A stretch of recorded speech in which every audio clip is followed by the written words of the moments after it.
So, in one of my recent videos about how you could lavacast an entire castle, Carl commented if I could showcase what kind of starter base I would make using lavacasting. And of course I said yes, that's a great idea.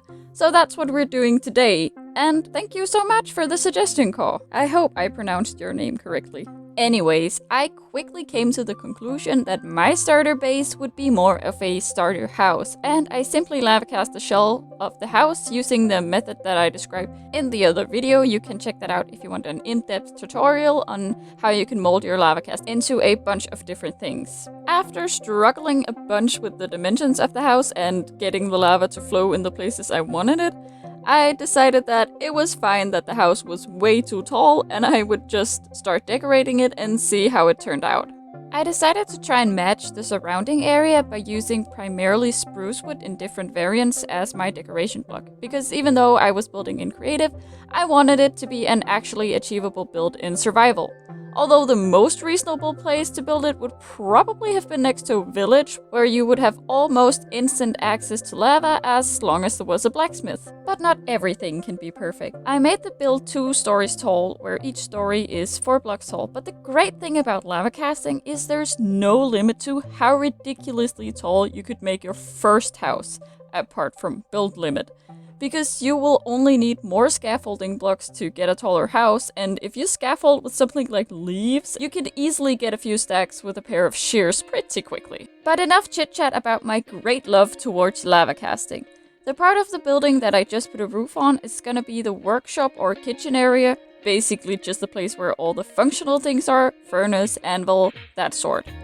Next to that, on the ground floor of the tall part of the building, is going to be the main storage space. It's not a very big storage space, but it's just a starter house, and there is great opportunity for expansion both into the basement, or you could just lavacast an extra room onto the building. Finally, there's the first floor, which is just the bedroom, which has a stunning view over the ocean, and you don't need to come in there too often, so it's fine being on an upper floor.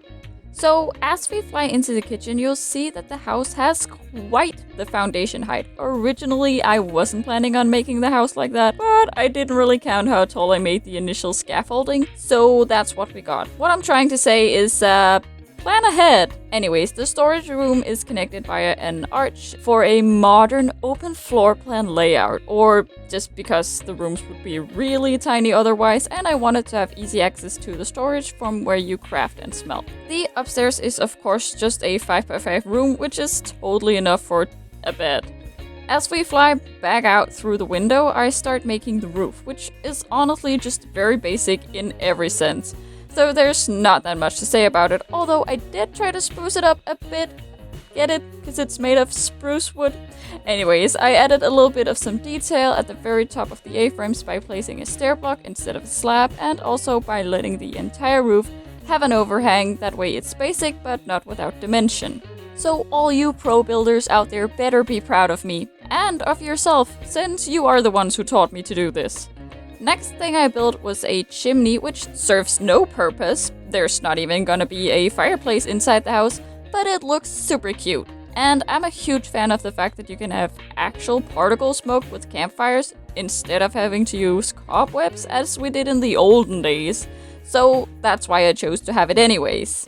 Now the absurdity of the foundation height was starting to get to me, so I covered it up with a bunch of foliage. And honestly, if you ever have a problem with something not looking quite the way you want it to be built, but you can't be bothered to actually fix it, just put some leaves on it and cover it up. I also added some planter boxes beneath the windows because you see all the great builders on YouTube do that, so I thought it would be a great idea. And it did turn out looking pretty adorable, so I can't complain. And if you're feeling my sarcasm slowly emerge, it's because it's past midnight and the gremlin within me is starting to awaken. No, but on a more serious note, if you ever run out of building ideas, I would just go watch someone that is way better than me making something huge and awesome, and then steal all the little things they do, and I would say that totally helped me improve my building skills from square wooden boxes to whatever you're looking at now, which is not amazing, but it's a huge improvement. I also added a bunch of grass and flowers around the house by just bone mealing the ground, which helped the slightly barren surroundings look a little more lively.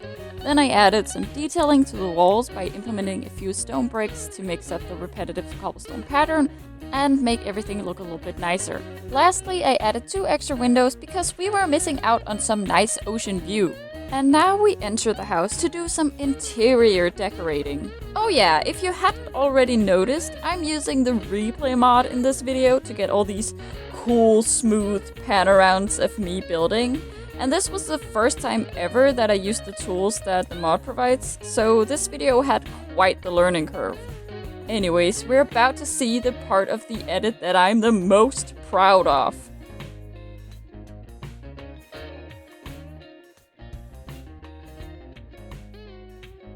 Wow, did you see that? It looked like I went up the ladder. And in a bit, it's gonna look like I go down the ladder again. I know, cool, right? I was actually so proud of this that I showed it to one of my friends and she was just like, yeah, that's real nice. I don't think she fully appreciated the time I spent on that, but I'm still proud of it. Moving swiftly on, my furnishing skills aren't anything special to behold, but I do manage to add both a sofa and a carpet and scatter some nice flower pots around the build. If you were playing in survival and you were smart and had built your build near a village, you could just buy the bricks for flower pots rather than having to go scavenge for clay. But if you only need 4 pots, it's probably faster to just find some naturally generated clay and turn it into bricks yourself. Either way, flower pots is a great way to decorate your build. Those were the last details you see me add to the build. I did also place a painting and a smoker, but they didn't make it into the video, so they are irrelevant. And there you have it, the finalized starter house. I think the build took me about half an hour, which translates into 3 Minecraft days if you sleep the night away. So that's not too bad at all. It's definitely not a first night house for your hardcore world, but is a total possibility for an early gameplay house. Oh yeah, and a little Easter egg, I built this house in the same world that I built the lavacast castle, so that's what you see in the background. Anyways, that was all I had for you in this video. I hope you enjoyed, and if you've made it this far, consider subscribing. I would really appreciate it. And once again, thanks to Caw for the great suggestion.